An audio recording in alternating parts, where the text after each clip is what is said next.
সুপ্রিয় দর্শক, স্বাগত জানাচ্ছি আজকের সম্পাদকীয়তে। আমি জাফর সাদিক। ৫ই আগস্টের পর থেকে বাংলাদেশ ভারত সম্পর্কে টানাপোড়েনের মধ্যে এবার সীমান্তে বেড়া নির্মাণ সহ নানা বিষয় নিয়ে প্রায় প্রতিদিনই উত্তেজনা ছড়াচ্ছে। সবশেষ এক সপ্তাহে অন্তত ৫টি স্থানে ভারতের বেড়া নির্মাণ চেষ্টায় বাধা হয়ে দাঁড়ায় বিজিবি। বিএসএফ বিজিবির মুখোমুখি অবস্থানের প্রেক্ষিতে গতকাল ভারতীয় হাইকমিশনার প্রণয় ভার্মাকে তলব করে পররাষ্ট্র মন্ত্রণালয়। এর ২৪ ঘন্টার মধ্যেই দিল্লিতে বাংলাদেশের ডেপুটি হাইকমিশনার মোহাম্মদ নুরুল ইসলামকে ডেকে পাঠিয়েছে ভারতের পররাষ্ট্র মন্ত্রণালয়। অন্যদিকে স্বরাষ্ট্র উপদেষ্টার সীমান্তে কঠোর অবস্থানের ইঙ্গিতের মধ্যেই ভারতের সেনাপ্রধান জেনারেল উপেন্দ্র দ্বিবেদী বলেছেন, প্রতিবেশীদের মাঝে শত্রুতা পরস্পরের স্বার্থের জন্য ভালো হবে না। সীমান্তের সাম্প্রতিক প্রাসঙ্গিক নানা ইস্যু নিয়ে আজকে সম্পাদকীয় সীমান্তের কথা। আর এ নিয়ে আলোচনার জন্য স্টুডিওতে আছেন শহীদুল ইসলাম বাবুল, সাধারণ সম্পাদক জাতীয়তাবাদী কৃষক দল, এবং আরিফুল ইসলাম আদিব, যুগ্ম আহ্বায়ক, জাতীয় নাগরিক কমিটি। দর্শক, আপনারাও এই আলোচনায় অংশ নিতে পারেন। এই জন্য আপনাদের ফোন করতে হবে টেলিভিশনে দেখানো নম্বরে। এছাড়া ফেসবুকের মাধ্যমে আপনাদের মন্তব্য পাঠাতে পারেন। আলোচনা শুরুতেই জানিয়ে দেব এখনকার প্রধান শিরোনামগুলো। জুলাই গণহত্যায় শেখ হাসিনা সহ জড়িতদের কল রেকর্ড পাওয়ার দাবি প্রসিকিউশনের। ফরেনসিক পরীক্ষার নির্দেশ ট্রাইব্যুনালের। শহীদ আবু সাঈদের পরিবারের অভিযোগ দায়ের।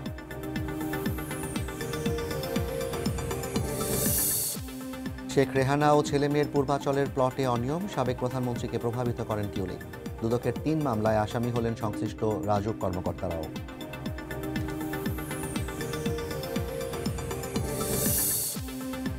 লন্ডনে চিকিৎসাধীন বেগম খালেদা জিয়ার শারীরিক অবস্থার আরও উন্নতি। হাঁটতে পারছেন কারো সাহায্য ছাড়াই। জনগণের পাশে থাকতে দলীয় নেতাকর্মীদের নির্দেশ।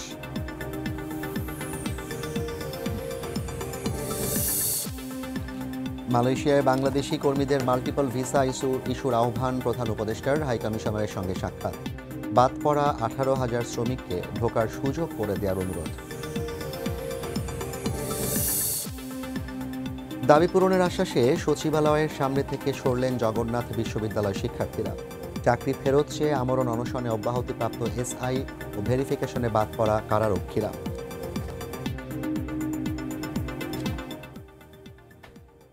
আমরা আলোচনা শুরু করতে চাই প্রথমেই আদিব, আপনাকে দিয়ে শুরু করতে চাই, কারণ আপনারা আন্দোলনের শুরু থেকে এবং আন্দোলনের পরবর্তী সময়ে সেই নাগরিক কমিটি থেকে শুরু করে বৈষম্য বিরোধী ছাত্র আন্দোলন, সবাই কিন্তু ভারত বাংলাদেশ সম্পর্কের জায়গা থেকে একটা নতুন সম্পর্ক দেখতে চেয়েছিল। এবং সেই নতুন সম্পর্ক দেখতে চাওয়ার মধ্যেই আমরা দেখেছি যে বাংলাদেশ ভারত সীমান্তে যদি ২০০০ সাল থেকে বলি, ২০০০ থেকে ২০২৪ অন্তত ২০০০ মানুষের মৃত্যু হয়েছে বিএসএফের গুলিতে এবং অনেকে আহত হয়েছেন। এবং আমরা ভেবেছিলাম ৫ই আগস্টের পর পরিস্থিতি পরিবর্তন হতে পারে, কিন্তু যদি আপনাকে একটা ছোট্ট খতিয়ান দেই যে ৫ই আগস্টের পর আমরা দেখলাম একদম ঠিক ১৩ই আগস্ট চাঁপাইনবাবগঞ্জ সীমান্তে, এরপর আপনার ৯ সেপ্টেম্বর ঠাকুরগাঁও সীমান্তে, ৮ অক্টোবর কুমিল্লা সীমান্তে, ২৫ অক্টোবর ধোবাউড়া সীমান্তে, ৬ ডিসেম্বর পঞ্চগড় সীমান্তে, ২৩ ডিসেম্বর মৌলভীবাজার সীমান্তে এবং ৮ জানুয়ারি সুনামগঞ্জের মাছিমপুর সীমান্তে অন্তত ১০ থেকে ১২ জন বাংলাদেশিকে বিএসএফ গুলি করে হত্যা করেছে। এরপর সাম্প্রতিক সময় আমরা দেখেছি কাঁটাতারের বেড়া নিয়ে এক ধরনের উত্তেজনা চলছে এবং বিজিবি প্রবল বাধার মুখে ৫টি স্থানে অন্তত তারা বাধা দিতে পেরেছে। সব কিছু মিলিয়ে বাংলাদেশের যে সীমান্ত, প্রায় ৪,১০০-২০০ কিলোমিটারের মতো সীমান্ত ভারতের সাথে, এই সীমান্তে যে উত্তেজনা, আপনারা নাগরিক কমিটির পক্ষ থেকে এই উত্তেজনা প্রশমনে কিংবা এই যে ভারত বাংলাদেশের সম্পর্কের ক্ষেত্রে যে এতদিনের যে আমাদের কেমন যেন একটা একপাক্ষিক সম্পর্কের জায়গা থেকে এই বিষয়টাকে কিভাবে দেখতে চান ভবিষ্যতে? ধন্যবাদ আপনাকে এবং একই সাথে সময় টেলিভিশনের মাধ্যমে যারা দেখছেন সবাইকে জাতীয় নাগরিক কমিটির পক্ষ থেকে শুভেচ্ছা জানাচ্ছি। প্রথমেই জুলাই আগস্টের গণঅভ্যুত্থানে শহীদদের প্রতি দোয়া রইল এবং একই সাথে স্বাধীনতা পরবর্তী ভারত বাংলাদেশ সীমান্তে বিএসএফের দ্বারা অবৈধভাবে যতজন মারা গিয়েছেন তাদের রুহের মাগফিরাত কামনা করছি। আমি একটু জাস্ট বলি যে ২০২০ সালে আমার স্পষ্ট মনে আছে যে ২৫শে জানুয়ারি সম্ভবত সীমান্ত হত্যার প্রতিবাদে আমি ৩ থেকে ৪ দিন মতন অনশন করেছিলাম সেই সময়। এবং সেই সময় আমি ৩ থেকে ৪টি দাবি করেছিলাম। সেটি ছিল যে ভারত বাংলাদেশ সীমান্তে যতজনকে অবৈধভাবে হত্যা করা হয়েছে তাদেরকে স্থায়ীভাবে ক্ষতিপূরণ দেওয়া এবং আন্তর্জাতিক আইনের মাধ্যমে এর একটি সঠিক বিচার ব্যবস্থা করা এবং বাংলাদেশের সংসদ থেকে একটি নিন্দা জ্ঞাপন করা। যদিও ২০২০ সালে এই ফ্যাসিস্ট সরকারি ক্ষমতায় ছিল তখন, ফলে এই দাবিগুলো তাদের কর্ণপাত করা কিংবা এতে দৃষ্টিভঙ্গি দেওয়া এটা তারা প্রয়োজন মনে করেনি। আমি সীমান্তে হত্যাকে আমরা দেখি এইভাবে যে এটা শুধু একটা সীমান্ত হত্যা না। এই সীমান্ত হত্যার মাধ্যমে ভারত বাংলাদেশের জনগণকে কোন দৃষ্টিকোণ থেকে দেখে, বাংলাদেশের মানুষের প্রতি তার যে দৃষ্টিভঙ্গি, বাংলাদেশের মানুষকে বাংলাদেশকে তার দেখার যে দৃষ্টিভঙ্গি, এটা খুব সুস্পষ্টভাবে বোঝা যায়। কারণ পৃথিবীতে আর কত সীমান্তে সম্ভবত শুট অন সাইট এই রকম কোনো নীতি নেই, এক। দ্বিতীয়ত বিষয় হচ্ছে হিউম্যান রাইটস ওয়াচের মতে তারা ভারত বাংলাদেশ সীমান্তে যে হত্যা করেছে বিএসএফ দ্বারা, সেখানে তারা তদন্ত করে দেখেছে যে এটি আসলে কোনোভাবেই বিএসএফের আত্মরক্ষার না, বরং তারা এটিকে একটা নতুন শব্দ বলছে যে টিগার হ্যাপি। মানে টিগার হ্যাপি মানে সে গুলি করে খুশি হয়, আনন্দ পায়। মানে তার মানে হচ্ছে আপনি একটা প্রতিবেশী রাষ্ট্রের জনগণকে হত্যা করে আপনি হচ্ছে খুশি হচ্ছেন। মানে এটি হচ্ছে ভারতের প্রশাসন, মানে আমি ভারত বলতে ভারতের সাধারণ জনগণকে বোঝাবো না, ভারতীয় প্রশাসন বা ভারতের যে পররাষ্ট্রনীতি তার দৃষ্টিভঙ্গি, অর্থাৎ তারা বাংলাদেশের মানুষকে সীমান্তে মেরে খুশি হয়। তো এই যে সীমান্তে হত্যা তারা করতেছে, সর্বশেষ যেটি নিয়ে সবচেয়ে বেশি আলোড়ন হয়েছে 2011 সালের 7ই জানুয়ারি ফেলানি হত্যা নিয়ে, এবং আমরা এই গত কিছুদিন আগেই শাহবাগের আমাদের মহানগর কমিটির ব্যানারে প্রোগ্রাম হয়েছে সে ফেলানি দিবসে। তো এই যে তার যে দৃষ্টিভঙ্গিটা, সেটি কিন্তু খুব অবমাননাকর এবং হচ্ছে অমর্যাদাকর। আমরা যেটি বলবো যে দেখেন 2000 সালের পর থেকে 2024 সালে প্রায় অলমোস্ট 2000-এর মতন আইন ও সালিশ কেন্দ্র কিংবা অধিকার এখানে যারা মানবাধিকার সংগঠন হিউম্যান রাইটস ওয়াচ তথ্য মতে প্রায় 2000-এর কাছাকাছি লোককে তারা হত্যা করেছে। এর ভিতর সবচেয়ে 9 সাল থেকে 24 সালে প্রায় 7 শতাধিক মানুষকে তারা বেশি হত্যা করেছে। সীমান্তে হত্যাটা যখন ভারত দেখে যে বাংলাদেশের ক্ষমতায় আওয়ামী লীগ ব্যতীত অন্য কেউ থাকে, তখন সে এই সীমান্তটাকে আরেকটু বেশি উত্তেজনাকর পরিস্থিতি তৈরি করে। সর্বশেষ 3রা জানুয়ারি ভারতের যে মুখপাত্র পররাষ্ট্র বিষয়ক রণধীর জয়সওয়াল তারা 4টি শব্দ ইউজ করছেন ভারত বাংলাদেশ সম্পর্ক উন্নয়নের ক্ষেত্রে। সেক্ষেত্রে তারা বলছেন গণতান্ত্রিক, স্থিতিশীল, শান্তিপূর্ণ এবং প্রগতিশীল ইনক্লুসিভ বাংলাদেশকে সমর্থন করবে। মজার বিষয় হচ্ছে এই তার যে প্রেস ব্রিফিংয়ে তারা নতুন 2টা শব্দ নিয়ে আসছেন, একটি হচ্ছে গণতান্ত্রিক আর একটি হচ্ছে ইনক্লুসিভ বাংলাদেশকে। তার মানে বিগত 15 বছরে বাংলাদেশে যে শাসন ব্যবস্থা চলছে, যে ফ্যাসিস্ট রেজিম চলছে, সেই ফ্যাসিস্ট রেজিমকে কোনোভাবেই যে গণতান্ত্রিক ছিল না, কোনোভাবেই যে ইনক্লুসিভ ছিল না, সেটি কিন্তু ভারতের এই সর্বশেষ নতুন 2টি শব্দ যোগ করে তারা তাদের বলতে যাচ্ছে। এবং তার যে এখানে যে প্রত্যেকটি শব্দ স্থিতিশীল, শান্তিপূর্ণ এবং প্রগতিশীল, এই প্রত্যেকটি শব্দ দ্বারা সে বাংলাদেশের সরকারকে এবং বাংলাদেশকে একটি অশান্ত, মানে এই শব্দগুলো দ্বারা তারা বিপরীত টার্ম খেলে। অর্থাৎ এই শব্দগুলো দ্বারা স্থিতিশীল, বাংলাদেশের সীমান্তে অস্থিতিশীল করতেছে কারা? ভারত। অর্থাৎ বিশ্বের বুকে বাংলাদেশকে ভারত এভাবে রিপ্রেজেন্ট করতেছে বাংলাদেশ অস্থিতিশীল, অতএব তার সাথে আমার সম্পর্ক এটাই থাকা উচিত।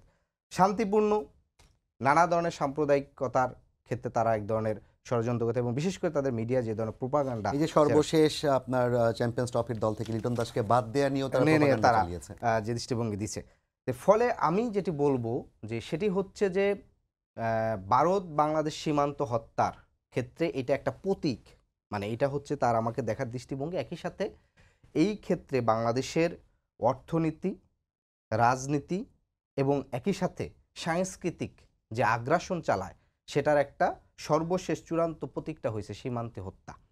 আপনি যদি এখানে অর্থনৈতিক দেখেন যে ভারত বাংলাদেশের যে বাণিজ্য ঘাটতি, সেটা প্রায় $1108 সর্বশেষ অর্থ বছরে ডলার, মানে কোটি ডলার, 1100 কোটি ডলার। আপনি যদি সাংস্কৃতিক দেখেন, মানে ইভেন সামান্য যে বিনোদনের মাধ্যম, ভারত বাংলাদেশ যখনই ক্রিকেট খেলা হয় তখনই, বিশেষ করে 2015, মানে আপনি দেখবেন যে সেখানে আম্পায়ার দৃষ্টিভঙ্গি কিংবা ভারতের, অর্থাৎ ক্রিকেটের মতন একটা বিনোদনের ক্ষেত্র তারা বাংলাদেশের ক্ষেত্রে নিরপেক্ষতা বজায় রাখতে পারে না। এবং ভারতের যে দৃষ্টিভঙ্গি, এটা যারা বিরোধিতা করে কিংবা হচ্ছে যারা বাংলাদেশের পক্ষে কথা বলে, তারা বাংলাদেশকে বাংলাদেশের জনগণকে পাকিস্তানপন্থী কিংবা হচ্ছে নানা ধরনের সাম্প্রদায়িক এই বলে বিষয়গুলো ট্যাগ তো আমরা দেওয়ার সবাই মোটামুটি জানি। চেষ্টা আমি যেটা করে। আপনার কাছে জানতে চেয়েছিলাম যে নাগরিক কমিটি ভবিষ্যতের সম্পর্কটা কেমন দেখতে চাই, এই বিষয়ে আপনার কাছে শুনবো। তবে তার আগে একটু আমি বাউল ভাই আপনার কাছে আসতে চাই। আপনি কৃষক দলের সাথে যুক্ত আছেন এবং দীর্ঘদিন আপনি ছাত্র দলের রাজনীতি করেছেন বিশ্ববিদ্যালয় পর্যায়ে। আপনার কৃষক দলের একটা অন্যতম কাজ হচ্ছে বাংলাদেশের কৃষি জমি এবং কৃষির উন্নয়ন ঘটানো, সবকিছু মিলে এক ধরনের কৃষকদের উন্নয়নের কাজে আপনারা কাজ করবেন, এমনটাই আমরা জানি। ভারত বাংলাদেশের যে সীমান্ত, সেই সীমান্তের একটা বড় অংশই কিন্তু কৃষি জমি এবং সেখানে হচ্ছে বাংলাদেশি কৃষকরা একদম খেটে খাওয়া মানুষ, তারা কাজ করেন। সর্বশেষ গতকাল যেটা বলছিলাম যে সাতক্ষীরার ভোমরা সীমান্তে যখন আমরা চারা রোপণ করতে গেল বাংলাদেশের কৃষকরা, সেখানে হচ্ছে বিএসএফ বাধা দিল, সেখানকার স্থানীয় নাগরিকরা বাধা দিল এবং বাধা দিয়ে চারা রোপণ বন্ধ করে দিল, যেই জমি তাদের। অথচ সীমান্ত চুক্তি হয়েছে ১৯৭৪ সালে। সেই ১৯৭৪ সালে সীমান্ত চুক্তি করার পর থেকে এবং আমাদের প্রায় ৫টা মোটামুটি চুক্তি আছে এবং একই সাথে ট্রিটি আছে আমাদের। সেগুলো মিলিয়ে এখন পর্যন্ত এসে আমাদের সীমান্তে তাদের জমি হিসেবে দাবি করা এবং কৃষিকাজ করতে বাধা দেয়া, বাংলাদেশ ভারতের এই সীমান্তের এই সমস্যাটাকে রাজনৈতিক দল হিসেবে বিএনপি কিভাবে মূল্যায়ন করে? না, থ্যাংকস, আপনাকে ধন্যবাদ। আদিব খুব চমৎকার করে বলেছে। আসলে আমাদের হলো দুর্ভাগ্য, শোনেন, মানুষ তো ইচ্ছা করলেই সীমান্ত পরিবর্তন করা, এই দেশ মানে প্রতিবেশী পরিবর্তন করা যায় না। হ্যাঁ, আপনি বাসা বদল করতে পারেন, সব পারেন, কিন্তু আপনি দেশ কিভাবে বদল করবেন প্রতিবেশী হিসেবে? আমাদের দুর্ভাগ্য আর কি যে ভারতের মতো একটা দেশ, আপনি যেটা বললেন এটা তো সবসময়ই হয়েছে। আমাদের কৃষকদেরকে হত্যা করা হয়েছে, আমাদের ফেলানিকে ঝুলিয়ে রাখা হয়েছিল, হত্যা করে নির্মমভাবে সারা পৃথিবীব্যাপী সে আলোড়ন তৈরি হয়েছিল। দুনিয়ার কোনো দেশের সীমান্তে এইভাবে, ইভেন মানে ব্রাজিল, মেক্সিকো, আমেরিকার সীমান্ত, সব সীমান্ত সম্পর্কে আমরা জানি। ইউরোপে তো সীমান্ত উন্মুক্ত, হ্যাঁ, একটা দেশের সাথে আর একটা দেশ। এইভাবে গুলি করে মানুষ হত্যা, এমন না যে ভারত অর্থনীতি, রাজনীতি, সংস্কৃতি বা গণতন্ত্রের পৃথিবীর একটা রোল মডেল, উন্নত বিশ্ব, যে ওইখানে বাংলাদেশ থেকে অনুপ্রবেশকারী সেখানে ঘটবে, এই বাস্তবতা তো না। ক্ষেত্র বিশেষে ভারত আমাদের চাইতে পশ্চাৎগামী অনেক ক্ষেত্রেই, অনেক রেটিংসেই। হ্যাঁ, তো কী কারণে এই ধরনের সীমান্তে তারা কাঁটাতারের বেড়া দেওয়া, এইভাবে হত্যা করা, নোম্যান্স ল্যান্ডে আইসা কাঁটাতারের বেড়া তৈরি করা, সেটা নিয়ে উত্তেজনা তৈরি করা, এগুলা তাদের পুরনো স্বভাব। এই যে আপনি পরিসংখ্যানে যেটা বললেন, আমি দেখলাম আইন সালিশ কেন্দ্রের যে তথ্য, যে ২০০৭ থেকে ১২ সাল পর্যন্ত শারীরিক নির্যাতন করে ৪২ জনকে তারা হত্যা করেছে এবং ৯৬ তার থেকে মানে গুলি ২০০০ করে না, পর্যন্ত মানে নির্যাতন করে বিএসএ। ১৯৯৬ থেকে ২০০১ পর্যন্ত ৩০০ বার হামলা হয়েছে এবং ১২৪ জনকে হত্যা করা হয়েছে এবং গত ১৫ বছরে ৬০০ জন। দুনিয়ার ইতিহাসে একটা নজিরবিহীন ঘটনা, নিষ্ঠুরতা, নির্মমতা, যে একটা দেশের সীমান্তরক্ষী বাহিনী এইভাবে মানুষকে হত্যা করে, গুলি করে নির্বিচারে। এবং ওই যে হ্যাপি ট্রিগার যেটা বলল, এটা বিভৎসতা ছাড়া আর কোনো কিছু আমরা বলবো না। কৃষকদেরকে হত্যা করা হয়েছে, তারপরে সাধারণ মানুষকে হত্যা করা হয়েছে। আপনি স্বর্ণা দাস নামে একজন দেখলেন, জি। কয়েকদিন ত্রিপুরায় তার মায়ের সাথে যাবার ছিল, মায়ের পাশ থেকে এইভাবে তাকে হত্যা করে বাংলাদেশের ভূখণ্ডের মধ্যে। এটা পৈশাচিকতা। ভারত হয়েছে কি, আসলে তাদের মানসিকতার ব্যাপার। আপনি যত বড় রাষ্ট্রই হন, যত বড় ভূখণ্ডই আপনার থাকুক, হ্যাঁ, ওই যে শুধু বিঘে দুই ছিল মোর ভুই আর সবই গেল ঋণে, বাবু কহিলেন বুঝেছ উপেন ও জমি লইব কিনে। তো এখন মানে ওনাদের আরো জমি দরকার। হ্যাঁ, উপেনের যে সর্বশেষ যতটুকু আছে তার মধ্যেও তাদের অধিকার আদায় দরকার। হ্যাঁ, এই দেশটা কিভাবে ভাগ হয়েছিল, কিভাবে এই মানচিত্রের উপরে পেন্সিল চালানো হয়েছিল অবিবেচনা প্রসূতভাবে, অন্যায়ভাবে, তারপরেও তাদের খায়েশ মেটে না, তারপরেও তাদের এটুকুও তাদের প্রয়োজন মনে হয়। আর ওনাদের মনের একটা রাগ আছে, একটা জ্বালা আছে। ওনাদের যে পুরনো ভিত্ত, সেই ভিত্তর অবস্থা, পরিণতি ওনারা দেখেছেন, সেটা ওনারা মেনে নিতে পারেন না। আপনি বলেন শুধু সীমান্ত কেন, বাংলাদেশের এই যে নির্বাচন, এখন ওনারা গণতন্ত্রের কথা বলে না, হা হা হা, কি ধরনের তোতা পাখির মতো বলি। কোথায় ছিলেন ওনাদের গণতন্ত্র? এই বাংলাদেশের ২৪-এর নির্বাচন হয়েছে, সিদ্ধান্ত হয়েছে দিল্লিতে। বাংলাদেশের মানুষ রক্ত দিয়ে তাদের অধিকার আদায় করেছে, গণতন্ত্র প্রতিষ্ঠা করেছে। হ্যাঁ, কোনো পরাশক্তি কেউ আমাদের পাশে এসে দাঁড়ায়নি। ক্ষেত্র বিশেষে আমাদেরকে কি বল নিপীড়ন করেছে। সুজাতা সেন এখানে এসে ১৪ সালের নির্বাচনে যে নগ্ন ভূমিকা পালন করেছে, দুনিয়ার ইতিহাসে, গণতন্ত্রের ইতিহাসে একটা কলঙ্কজনক অধ্যায় হয়ে থাকবে। হ্যাঁ, কিন্তু তাদের আপনি যেই আশীর্বাদ পুষ্ট যে সরকার, অর্থাৎ আওয়ামী লীগের কথাই যদি বলেন, তাহলে ২০০৯ সালে ক্ষমতা আসার পর ২০২৪ পর্যন্ত এই সময়কালেও তারা ৬ শতাধিক মানুষকে হত্যা করেছে, করেছো তো পুরনো অভ্যাস, সব দিয়ে দেওয়ার খাসলা, পরে। হ্যাঁ, ওই যে স্বামীর দেশ, স্ত্রীর দেশ, তারপরেও তো আমরা রক্ষা পাইনি। কি কারণে রক্ষা পাবো বলেন? নত জননীতি। বরং এখন কমবে। ওই যে রোমারির ঘটনা আপনার মনে নেই ২০০১ সালে? হ্যাঁ, বিডিআর গুলি করে ১৮ ১৬ জনকে, জনকে। ১৬ জনকে, হ্যাঁ, আর আমাদের ৩ জন। হ্যাঁ, তারপরেও তাদের শিক্ষা হয় না। হ্যাঁ, যে বাংলাদেশের এই যে বিডিআর এখন যে ভূমিকা, বিজিবি, যে ভূমিকা পালন করছে এতদিন তো সেটাও পালন করতে পারে নাই। হ্যাঁ, আমরা তো এই রক্ত দিয়ে দেশ স্বাধীন করেছি। আমরা গণতন্ত্রের যে যাত্রা আবার শুরু করলাম সেটাও আমরা রক্ত দিয়ে করেছি, কারণ করুণায় নয়। তাদেরকে মনে রাখতে হবে ভারত শুধু বাংলাদেশ কেন, আপনি বলেন, তারা অবশ্যই এই অঞ্চলের নেতৃত্ব দিতে পারে। তাদের ভূখণ্ড, তাদের জনগোষ্ঠী, তাদের জাতীয় অর্থনীতি পৃথিবীর একটা গুরুত্বপূর্ণ। হ্যাঁ, কিন্তু আপনি একটা দেশ দেখেন এশিয়ার, দক্ষিণ এশিয়ার ভারতের সাথে ভালো সম্পর্ক, কাদের ভালো সম্পর্ক? পাকিস্তানের তো নাই, চিরকালীন বৈরিতা। মালদ্বীপ বলেন, নেপাল বলেন, শ্রীলঙ্কা বলেন, ভুটান বলেন, সর্বশেষ বাংলাদেশে তাদের মানে গায়ের জোরে শাসন ছিল। তাদের একটা ভৃত্য এখানে তারা বসিয়ে রেখেছিল।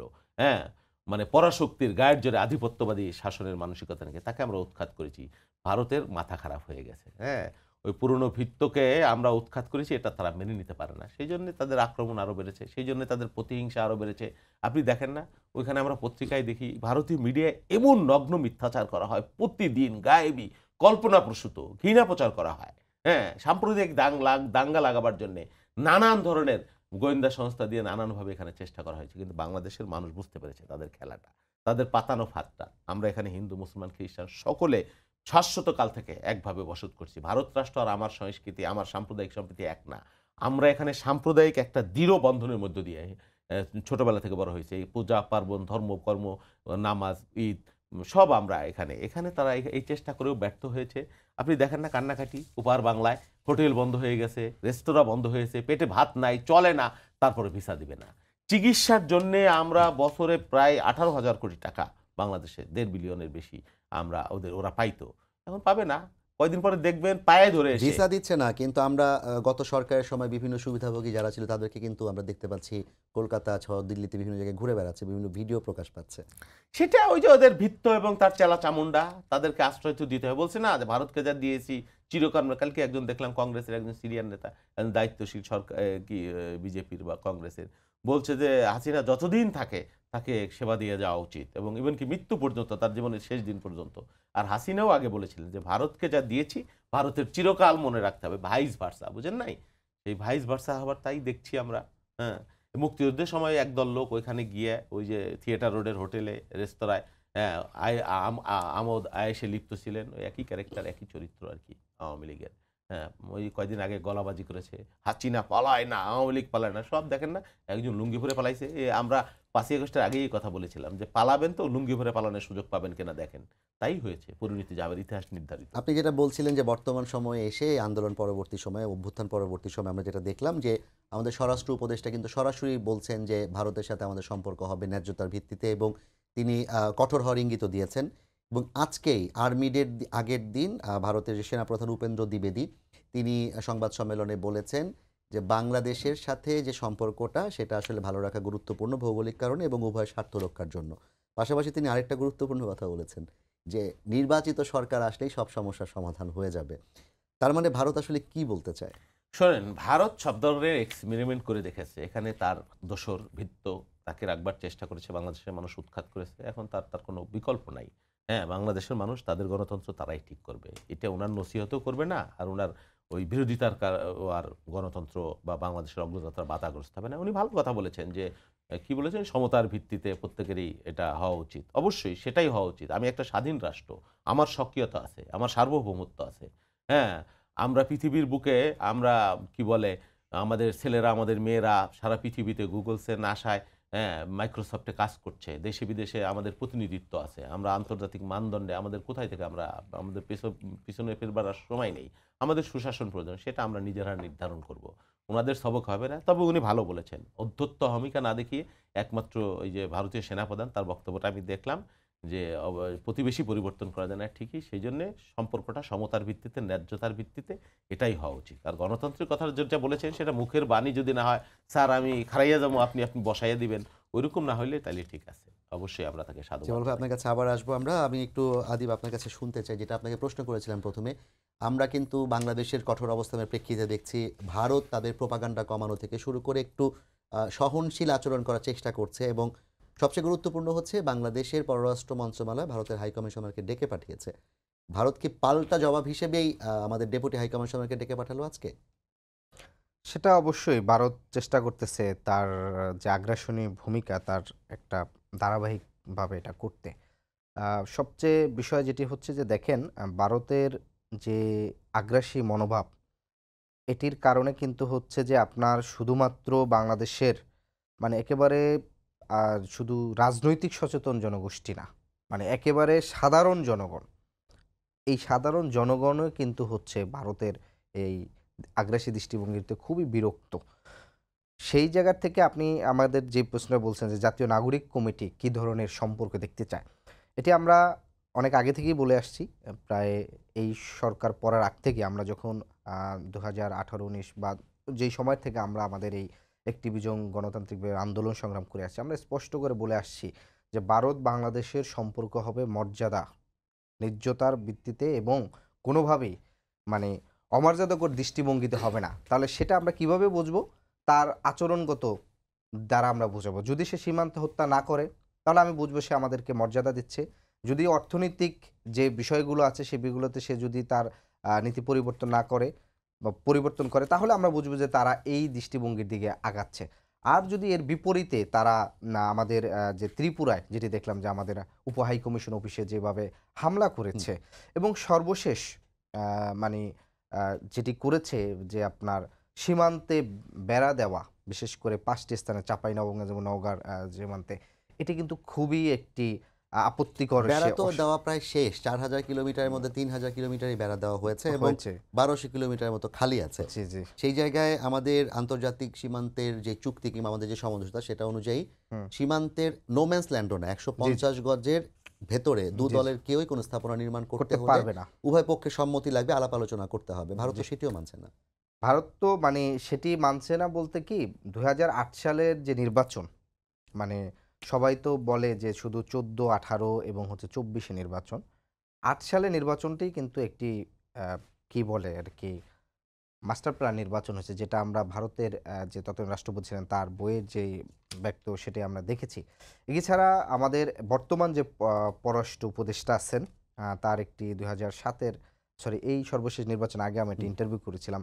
তখন সে ওই নির্বাচনের সময় সে পররাষ্ট্র সচিব ছিলেন। তখন সে স্পষ্টভাবে বলেছিল যে নির্বাচনে বিরোধী দলকে আইনশৃঙ্খলা বাহিনীদের দ্বারা দৌড়ের উপর রেখেছে। অর্থাৎ ৮ সালে নির্বাচনে যে ২/৩ মানে ২০০-র অধিক যে আওয়ামী লীগ যে নির্বাচনে জয়ী হয়েছে, সেই নির্বাচনটি ছিল এক ধরনের প্রশ্নবিদ্ধ এবং হচ্ছে পূর্ব পরিকল্পিত। এবং এর ধারাবাহিকতায় তারা কিন্তু কি করছে ১৪ সালে এসে আরেক ধাপ এগিয়েছে, ১৮ সাল এবং ২৪ সাল।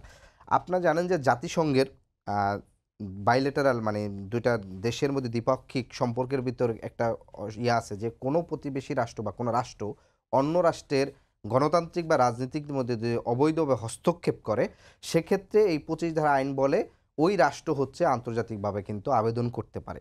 আমি মনে করব ২০১৪ সালে ভারতের পররাষ্ট্রমন্ত্রী যেভাবে এসে বাংলাদেশের নির্বাচনে সরাসরি হস্তক্ষেপ করেছে, সেই বিষয়ে এখন যেহেতু একটা অন্তর্বর্তী সরকার আছে, গণ অভ্যুত্থানের সরকার আছে, তারা যেন আন্তর্জাতিকভাবে জাতিসংঘের সেই ধারার উল্লেখ করে যেন তারা আন্তর্জাতিকভাবে যেন এটার একটা বিচারের মুখোমুখি করে বাংলাদেশের গণতন্ত্রে সরাসরি যেভাবে হস্তক্ষেপ করেছে সেই আইন ভঙ্গ করার ফলে। একই সাথে ভারতের যে দৃষ্টিভঙ্গিটা এটা যদি শুধু এরকম হইতো যে শুধু ভারত আর বাংলাদেশের ভিতর সম্পর্কটি খারাপ, বিষয়টা না। আপনি দেখবেন যে দক্ষিণ এশিয়ার যে টোটাল ৮টি রাষ্ট্র আছে এখানে, চীন, আফগানিস্তান, পাকিস্তান, ভুটান, নেপাল, মালদ্বীপ, প্রত্যেকটা রাষ্ট্রের সাথে ভারতের কিন্তু খুবই মানে বৈরী সম্পর্ক।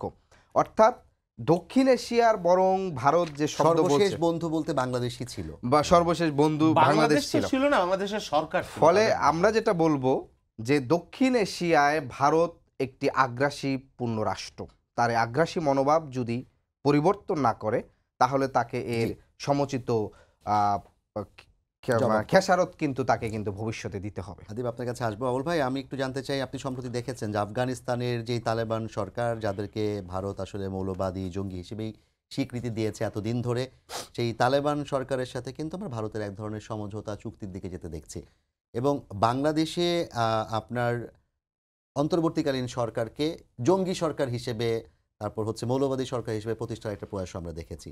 এই যে তাদের দুই ধরনের নীতি, তারা আসলে কি চায় বাংলাদেশের কাছ থেকে? এগুলো ডাবল স্ট্যান্ডার্ড, ভনিতা, ভণ্ডামি, নোংরামি, নিচু মানসিকতা। ভারত সারা পৃথিবীর নেতৃত্ব তো দূরের কথা, এই উপমহাদেশের নেতৃত্ব দেওয়ার যোগ্যতা হারাইছে তাদের অ্যাক্টিভিটিসের কারণে, তাদের হীনমন্যতার কারণে, তাদের এই কুটচালের কারণে।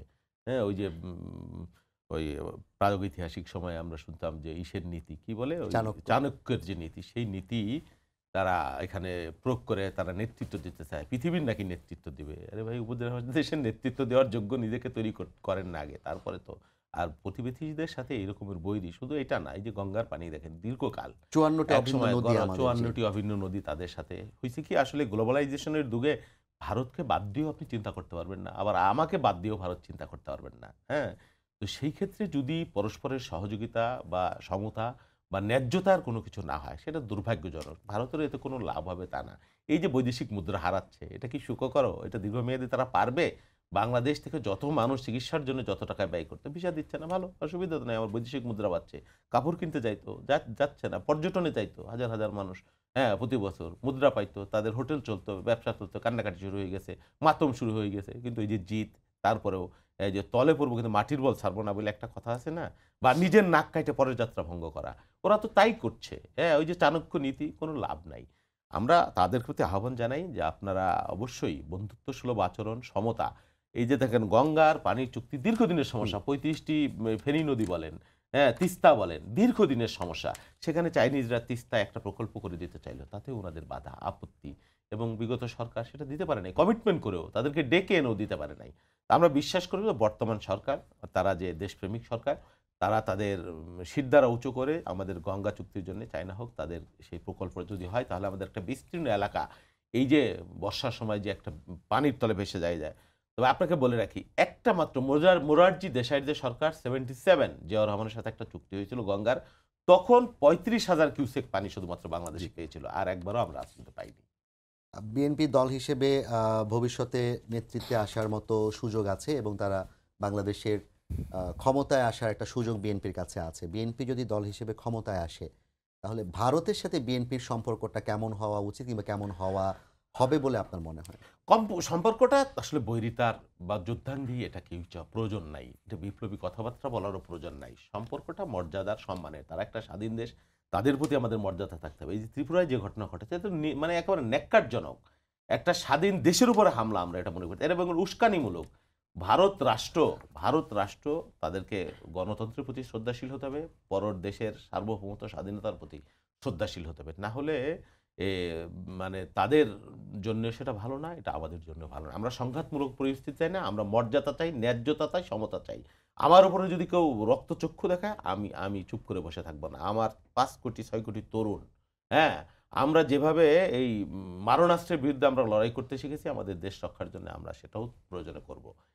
এই জন্যে আমাদেরকে কোনো ভয় দেখায়, রক্তচক্ষু দেখায় কোনো লাভ হবে সেটা আমরা মনে করছি না। আদিব, আপনার কাছে একটু জানতে চাই, বাংলাদেশ ভারতের এখনকার যে সম্পর্ক, এতদিন তো ছিল এক ধরনের একপাক্ষিক সম্পর্ক, এখন হচ্ছে আমাদের এক ধরনের উত্তেজনার সম্পর্ক। দীর্ঘমেয়াদে বাংলাদেশের সাথে সর্ববৃহৎ সীমান্ত হচ্ছে ভারতের, এবং মিয়ানমারের সাথে 271 কিলোমিটারের মতো একটা সীমান্ত আছে। সেখানেও কিন্তু আসলে খুব ভালো অবস্থায় বাংলাদেশ নেই। অর্থাৎ বাংলাদেশ বলা যায় যে চারপাশ থেকেই, একপাশে বঙ্গোপসাগর, তিন পাশ থেকেই কিন্তু একটা বৈরী প্রতিবেশীদের মধ্যে বসবাস করছে। এই অবস্থা চলতে থাকলে বাংলাদেশ কিভাবে ভবিষ্যতের দিনগুলোতে উন্নতির যাত্রায় যেতে পারে? কিভাবে উন্নতি মানে দিকে এই অবস্থা চলতে থাকা চলতে উচিত কিনা, থাকলে এবং না হলে সমাধানটা কি করা এটা উচিত? হচ্ছে কোনোভাবেই এই উচিত, মানে চলাটা কোনোভাবেই উচিত না। কিন্তু বাংলাদেশের এই মুহূর্তে কি করা উচিত, সেটি যদি আমি বলি, আসলে আমিও গুম হব কিনা এটার একটা দৃষ্টিভঙ্গি আছে। কারণ আপনি দেখবেন যে ইলিয়াস আলী, বিএনপির সাবেক নেতা, তিনি কিন্তু এই ভারতের বাদ নিয়ে কিন্তু বেশ একটি লং মার্চ করা বা এরকম একটা উদ্যোগ গ্রহণ করছিলেন, তাকে কিন্তু গুম করে হয়েছে। এবং যদিও সালাউদ্দিন ভাই তাকে ভারতে গুম করার পরে আবার তিনি ফিরে আসছেন, কিন্তু সবাই তো আর সালাউদ্দিন ভাইয়ের মতন ফিরে আসবে না, মানে অনেকে ইলিয়াস ভাইয়ের মতন হারিয়ে যেতে পারে। দ্বিতীয়ত বিষয় হচ্ছে যে এই ভারত বাংলাদেশ সম্পর্কের সাথে আমাদের মানে আমাদের যে প্রজন্মটা, এই প্রজন্মের একটা লড়াই আছে। মানে আমরা যখন থেকে রাজনীতি বুঝি, এবং আমাদের জীবননাশের একটা বড় ধরনের হুমকি কিন্তু আছে। ধরেন 2020 সালে 19 সালে ভারত যখন এনআরসি যখন শুরু করে নাগরিকত্ব আইন নিয়ে, তখন কিন্তু প্রথম ঢাকা বিশ্ববিদ্যালয় কিন্তু তৎকালীন ডাকসুর বিপি নুরুল হক নূর সহ এখন যারা নেতৃত্বে আছেন, উপদেষ্টায় আছেন, আমাদের ছাত্র নেতৃত্ব নাহিদ ইসলাম, আসিফ মাহমুদ থেকে শুরু করে, আমাদের তখন কিন্তু এর প্রতিবাদে আমরা কিন্তু ওখানে মানববন্ধন করি এবং হচ্ছে বিক্ষোভ হয়। তখন মুক্তিযুদ্ধ মঞ্চ কিন্তু সরাসরি এসে সেই প্রোগ্রামে বাধা দেয় এবং দুবার হামলা করে। সর্বশেষ যেটি ঘটে আসলে মুক্তিযুদ্ধ মঞ্চ মুক্তিযুদ্ধ মঞ্চ, এবং তারা বলে যে ভারতের বিষয়ে কোনো কথা বলা যাবে না। মানে নুরুল হক নূর সহ ওখানে যারা নেতৃত্ব ছিলেন আমাদের তৎকালীন থেকে, এবং তার ঠিক 3 দিন পরেই 22শে ডিসেম্বর ডাকসুর ওর যে নুরুল হক নূরের যে রুম ছিল সেই রুমে কিন্তু ছাত্রলীগ এবং হচ্ছে মুক্তিযুদ্ধ মঞ্চের ছাত্রলীগের সাদ্দাম হোসেন এবং ঢাকা বিশ্ববিদ্যালয়ের সভাপতি সঞ্জিত চন্দ্র দাস এবং মুক্তিযুদ্ধ মঞ্চের জাল মামুন থেকে শুরু করে সরাসরি হামলা করে, এবং হামলাটা ছিল একেবারেই মানে হত্যার উদ্দেশ্যে বলবো, কারণ ওই হামলার পরে আমাদের 3 জন আইসিইউতে যায়। আমার নিজের প্রায় কিডনি ডায়ালিসিস করতে হয়েছিল 3 থেকে 4 বার। ফলে এটি কেন করছে, কারণ হচ্ছে 16ই ডিসেম্বর থেকে 19শে ডিসেম্বর পর্যন্ত ওই সময় আমরা যে পদক্ষেপগুলো নিয়েছিলাম এবং ওই সময়ের ডাকসুর পক্ষ থেকে যে একটি বিবৃতি দেওয়া হয়েছিল ভারতের এই এনআরসিসি এর ইস্যুতে, সেটির কিন্তু একটি জবাব দেওয়া। অর্থাৎ ওই সময়ের যে বিশ্ববিদ্যালয় নেতৃত্ব যারা অ্যাক্টিভিজম করে তারা ভারতের এই আগ্রাসী যে যারা জেগে উঠছিল তাদেরকে একটি সমুচিত শিক্ষা দেওয়ার কিন্তু সেই ডাকসু হামলাটা ছিল। ফলে ওই সময় কিন্তু আওয়ামী লীগ ক্ষমতায় ছিল, ওই সময় তারা হচ্ছে হামলা করছে, এবং আমরা মনে করি ওই সময় যে হামলাটি হয়েছে, ফলে যেহেতু আমার সরাসরি একটা জীবন নাশের ক্ষেত্রে আছে, সেক্ষেত্রে এখন যদি আমি সরাসরি বলি যে কী করতে হবে, এটা মনে করি এখন পর্যন্ত সেই সংখ্যাটা কাটেনি। কারণটা হচ্ছে আপনি দেখেন খুব ইন্টারেস্টিং বিষয় যে ডেইলি বাংলাদেশ তারা যেদিন হচ্ছে চট্টগ্রামের সমন্বয়ক রাফির বিষয় একটি ভুয়া ফটোকার্ড ছাড়ছে এবং ছাড়ার পরে সে আবার ভুল স্বীকার করছে, একটি টাইমে হচ্ছে কিন্তু ভারত বাংলাদেশ চাঁপাইনবাবগঞ্জ সীমান্তে কিন্তু হচ্ছে উত্তেজনা, মানে বেড়া দেওয়ার উত্তেজনা। তাহলে সমন্বয়কের বিরুদ্ধে চাঁদাবাজের যে অভিযোগটা সে এমন সময় ডেইলি বাংলাদেশ ছাড়ছে নেটিজেনদের মধ্যে, যেই সময়টা আসলে ভারত বাংলাদেশ সীমান্তে ভারত একটা আগ্রাসনী ভূমিকায় গেছে। ফলে ডেইলি বাংলাদেশ কারা চালায় সম্পাদক থেকে শুরু করে এখন পর্যন্ত অভ্যুত্থানের 5 মাস হয়ে যাওয়ার পরেও ডেইলি বাংলাদেশের এই ভূমিকা মানে সার্বভৌমত্বের প্রতি এক ধরনের ষড়যন্ত্র মনে করি। ফলে ওই যে আমি আপনাকে বললাম যে আমরা যদি বলি যে কি করতে হবে, সেটি আসলে আমাদের জীবন হুমকির মুখে বলার মতন। 2021 সালে আমরা রাজুতে আপনার প্রোগ্রামে স্পষ্ট করে বলেছি যে বাংলাদেশের যে স্বাধীনতা সার্বভৌমত্বের দীর্ঘমেয়াদী রক্ষার জন্য বাংলাদেশের জন্য প্রয়োজন গণপ্রতিরক্ষা আপনি যে আইন এবং জীবন নীতি নাশ হচ্ছে। কিংবা হুমকির কথা বলছেন, কাদের দিক থেকে এটা আশঙ্কা করছেন? এটা আমি অবশ্যই স্পষ্ট প্রতিবেশী রাষ্ট্রের পক্ষ থেকে আমি মনে করি, কারণ হচ্ছে 22 সালে যে আমাদের প্রতি যে হামলা তারা কি এখনো ওই রকম অবস্থায় আছে? অবশ্যই আছে, কারণ গত 15 বছরে আইন শৃঙ্খলা বাহিনীর মানে এটা তো সর্বশেষ উদাহরণ তো ডেইলি বাংলাদেশের যে প্রোপাগান্ডা, মানে সীমান্তে উত্তেজনা চলছে, আপনি সীমান্ত নিয়ে কোনো নিউজ করতেছেন না, কিন্তু আপনি হচ্ছে সমন্বয় চাঁদাবাজ করছে কি করছে না একটি কল্পনাপ্রসূত একটা নিউজ হচ্ছে আপনি মার্কেটে ছাড়লেন। কেন ছাড়ছেন? কারণ সমন্বয়কদের প্রতি এখন হচ্ছে সবার দৃষ্টিভঙ্গি, অর্থাৎ সাধারণ মানুষের দৃষ্টিভঙ্গি একদিকে ঘুরিয়ে দেওয়া। এটি আপনি গণমাধ্যমে কাজ করেন, আপনি আরও বলেন যে বিপরীতে আরেকটি কাজ চলমান। ফলে এই যে ধরেন গত 15 বছর ধরে যেভাবে প্রশাসনকে তারা সাজিয়েছে এবং পুলিশ থেকে শুরু করে আইনশৃঙ্খলা এবং অন্যান্য জায়গার থেকে, সেই জায়গার থেকে আমরা তো মনে করি যে এই জীবননাশের সংখ্যাটা হচ্ছে মানে আরো 10 বছর পর্যন্ত স্পষ্ট। আদিব, আপনারা তো আন্দোলন শুরু করেছেন 4-5 বছর অথবা 8 বছর ধরে, জি, জি। কিন্তু বাবুল ভাইরা রাজনীতি করছেন দীর্ঘ 20 বছরের বেশি সময় ধরে। জি। এই যে রাজনীতি করতে গিয়ে ভারত বাংলাদেশের যে সম্পর্ক, এটাতে তো অবশ্যই আপনাদেরও বিভিন্ন সময় বিভিন্ন প্রতিকূলতা মোকাবেলা করতে হয়েছে। সামনের দিনগুলো যে প্রশ্নটি আমি করলাম আদিবকে, যে সামনের দিনগুলোতে বাংলাদেশ ভারতের যে সম্পর্ক, সেটা আমরা বারবার বলছি ন্যায্যতার ভিত্তিতে হতে হবে, সাম্যতার ভিত্তিতে হতে হবে। তো ভারতের যে আচরণ, সেই আচরণ কি ন্যায্যতা সাম্যতার ইঙ্গিত দেয় কি না? যদি না দিয়ে থাকে তাহলে আমাদের করণীয় কি? আমি খেয়াল করলাম হাসিনার পতনের পরে যে বাস্তবতা তৈরি হয়েছিল, তারা যে তৎপরতা দেখিয়েছিল, আমার মনে হয় সেখান থেকে তারা কিছুটা হলেও তারা মানে জ্ঞানে ফিরেছেন, কিছুটা হলেও তাদের তৎপরতা এখানে ওখানে পররাষ্ট্র সচিব আসলেন কিছুদিন আগে, আজকে ভারতের সেনাপ্রধান যিনি, তার যে বক্তব্য, তাতে মনে হয়েছে যে তারা তাদের বাস্তবতা অনুধাবন করতে পারছে। তখন হয়তো এক ধরনের মানে ইসের মধ্যে ছিল, কি বলে, হ্যালুসিনেশনের মধ্যে, হলোটা কি, হাসিনা তাদের প্রতিনিধি এখানকার লেন্দুকদর্শী, কিভাবে কি হলো, সেই ক্ষোভ থেকে বা সেই বেদনা থেকে তারা যে ভূমিকা পালন করছে, এখন হয়তো তারা কিছুটা রিয়েলিটির মধ্যে আসছে বা আসবে। তাদের অর্থনীতির টানাপোড়েন, এখানে তো তারা কি বলে তাদের বৈদেশিক আয়ের একটা ভালোই খন্ড তারা তৈরি করছিল বাংলাদেশে। হ্যাঁ, বিশেষ করে পশ্চিমবঙ্গে তো একটা বড় অংশই হ্যাঁ, আসলে। বরং শুধু তাই না, এখানে ভারতে বৈধ অবৈধ কত মানুষ এখান থেকে টাকা নিয়ে আমাদের বৈধ রেমিটেন্স তারা ওখানে কত 8 নম্বর না 9 নম্বরের তালিকায় ছিল। বাংলাদেশের মতো একটা দেশ থেকে তারা রেমিটেন্স নেওয়ার তালিকা। আর বাণিজ্য বৈষম্য ঘাটতি সেটা তো আছেই বিপুল অঙ্কের, বিপুল অঙ্কের। তো এই যে বাণিজ্য যে বৈষম্যটা আছে, হ্যাঁ? সেই বৈষম্য কিভাবে দূর করা যায় সেই বিষয়ে ভারতকে উদ্যোগ নিতে হবে।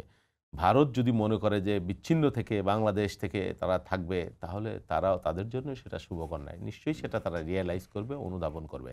আর আমাদের এই সার্বভৌমত্বের জন্য আমাদের যেটা করণীয়, বিগত কয়েকদিন আগে দেখছেন, আরও বলি, দেখেন ভারত, আপনি যদি সাম্প্রদায়িক সম্প্রীতির কথা বলেন, আমরা তো তাদের সরকারই তো হয়েছে একটা হিন্দুত্ববাদী সরকার। তাদের আচরণ, যিনি গুজরাটে একটা ভয়াবহ দাঙ্গা বাঁধিয়ে, হ্যাঁ, সেখানে তিনি এখন, যাকে গুজরাটের কসাই বলা হতো, দুর্ভাগ্যজনক তিনি এখন ভারত রাষ্ট্র এবং মার্কিন যুক্তরাষ্ট্রে তাকে নিষিদ্ধ করা হয়েছিল।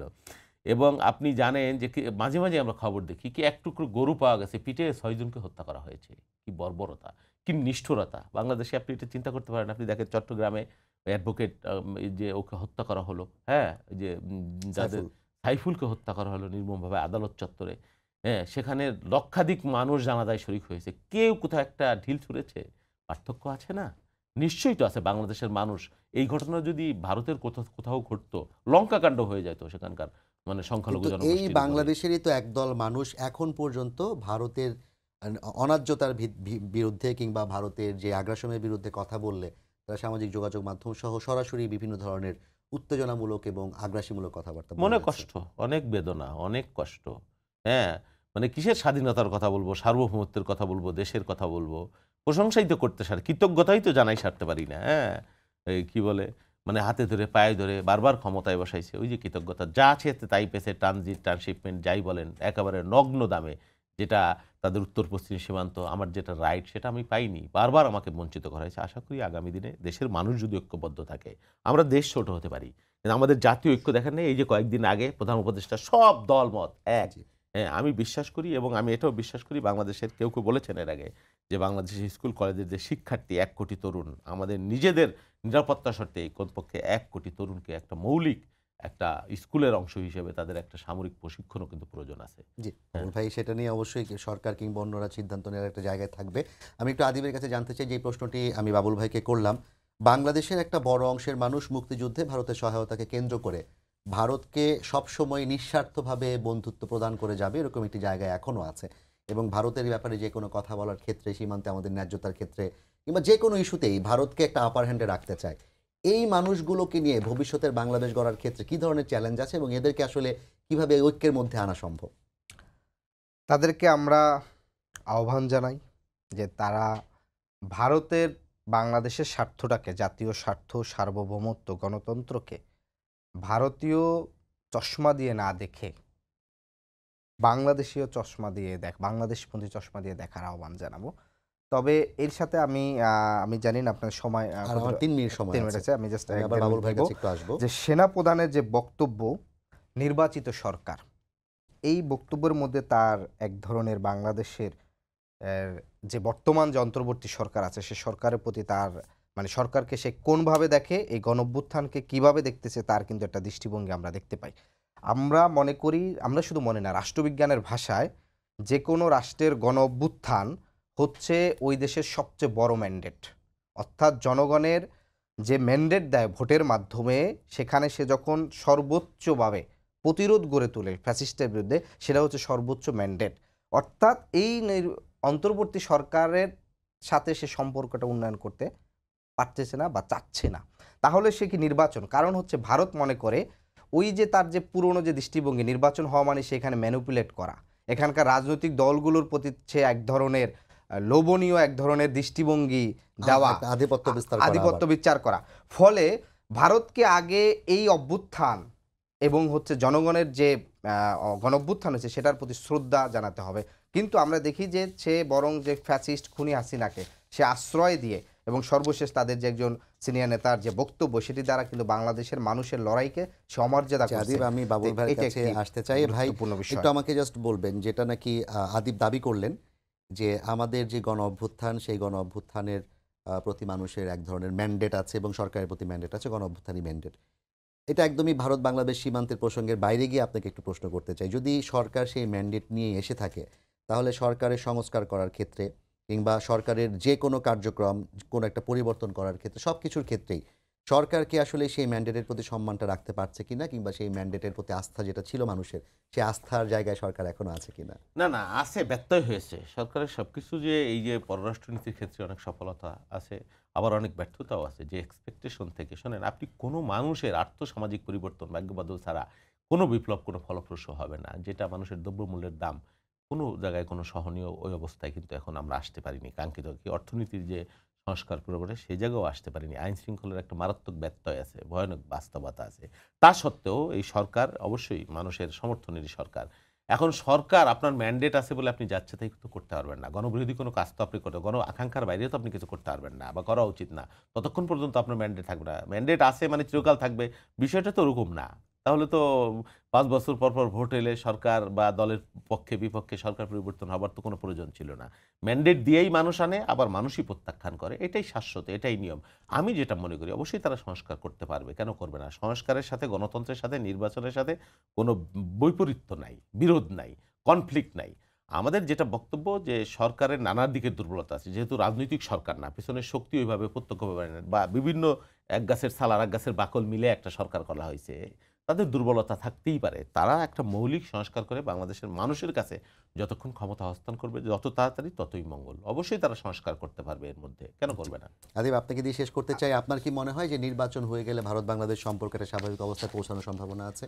নির্বাচন হয়ে গেলেই স্বাভাবিক হবে না, বরং ভারত যদি দেখে সে যেভাবে যাকে ক্ষমতায় চাচ্ছে, যা আসলে সুবিধা হয় সেভাবে যদি সে নির্বাচন হয়, তাহলে তারা এই সম্পর্কটা স্বাভাবিক কোনোভাবেই হবে না। মানে তাদের যে দৃষ্টিভঙ্গি, মানে তার আচরণের মাধ্যমে আসলে বোঝা যাবে। কিন্তু এটা একটি সে আছে মানে অন্তর্বর্তী সরকারকে এক ধরনের ডিপ্লোম্যাটিক প্রেশার চাপে দেওয়ার রাখা। জন্য এটা বলছে। আপনি জাস্ট এক সেকেন্ড এটা বলতে চাই যে মুক্তিযুদ্ধের ক্ষেত্রে আপার হ্যান্ডে রাখা, এখানে আমি জাস্ট আমাদের সিনিয়র সাবেক সম্পাদক নুরুল কবির একটা বক্তব্য জাস্ট আমি একটা কোট করব। তিনি সর্বশেষ ৫-৬ মাস আগে জি, একটি শেষ করবেন বলছে, আপনি সে একবার। বলছিলেন যে ভারত বাংলাদেশের মুক্তিযুদ্ধে যে সহযোগিতা করেছে সেটি বাংলাদেশের জনগণকে সহযোগিতার দৃষ্টিকোণ থেকে করে নাই, বরং সে সহযোগিতা করেছে যে পাকিস্তান রাষ্ট্র জি, যদি ভাঙে তাহলে তার ভারতের আমরা সেটা সুবিধা করেছি, বেশি হয়, আমরা সবাই সেই সেটি জায়গা জানি। থেকে আমাদের কিন্তু সে প্রত্যাশা করেছে। থাকবে যে ভারত বাংলাদেশের ব্যাপারে যে দৃষ্টিভঙ্গি পোষণ করে, কিংবা সীমান্তে ভারত বাংলাদেশকে যেভাবে এখন পর্যন্ত দেখে যাচ্ছে, ভবিষ্যতে অবশ্যই সেই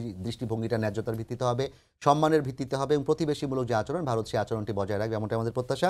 সবাইকে ধন্যবাদ জানিয়ে শেষ করছি আজকে সম্পাদকীয়। আগামীকাল আবারও দেখা হবে রাত 10টায়। দেখার আমন্ত্রণ রইল। শুভরাত্রি।